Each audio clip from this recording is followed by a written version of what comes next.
আমি হান্নান আসছি ভোলাতে, ভোলার চরপেশন থানার কচ্ছপিয়াতে। তো আমি কখনো তরমুজ দেখি নাই। তরমুজ দেখছি, তরমুজ খাইছি, কিন্তু তরমুজের যে এরিয়া বা তরমুজ কোথায় হয়, কোন অঞ্চলে হয়, সেটা যে ফলন, ছোট থেকে যে ফলন হয়, সেই ফলনগুলো আপনাদেরকে দেখানোর চেষ্টা করব। তো আমি এই মুহূর্তে প্রায় অনেক চর অঞ্চল এই জায়গাটায়।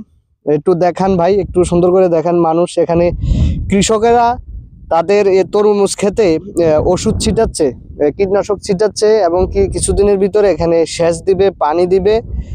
আনুষঙ্গিক অনেক বিষয় আছে। তরমুজ চাষ করাতে কত কঠিন, আসলে আপনারা না আসলে বুঝতে পারবেন না। তো আমরা তো মনে করি তরমুজ হয় আর কেটে নিয়ে যায় আর বাজারে বিক্রি করে, এমন কোনো বিষয় না। তরমুজের অনেক পরিচর্যা করা লাগে। তো এই যে আমি আপনাদের তরমুজ ক্ষেতের ভিতরে প্রবেশ করলাম। তো এই যে আমার হাতে যে তরমুজ দেখতে পাচ্ছেন, এই তরমুজটি হচ্ছে, আমরা এখানে কৃষকের সাথে যা বুঝলাম, একটা তরমুজ গাছে একটা তরমুজ রাখলেই ফলনটা অনেক বড় হয়।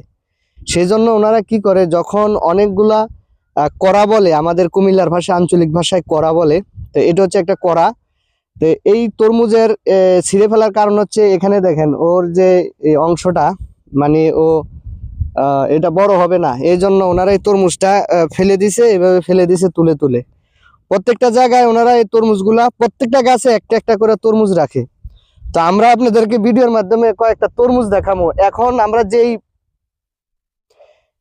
জমিনে আসছি, এখানে আপনার তরমুজ তেমন হয় নাই এখনো, মানে মাত্র শুরু হইতেছে। এই দেখা যান, আপনাদেরকে আমি তরমুজ দেখাইতেছি। এই দেন, এই যে একটা পরিপক্ক তরমুজ, এই একটা গাছের ভিতরে একটাই তরমুজ রাখা হয়েছে।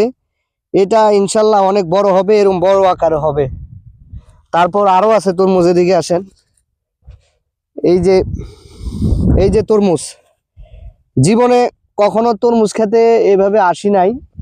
তো এভাবে তরমুজ নিজে হাতে ধরা, গ্রাহকরা কি বলে জানি না। তারপর আমরা তরমুজটা, এই যে দেখছেন তরমুজটা কত সুন্দর। এই তরমুজটা একটা গাছে দেখেন একটাই তরমুজ রাখছে, আর কোনো রাখবে না, কারণ ফলনটা বড় হওয়ার জন্য এত বড় হবে তরমুজটা।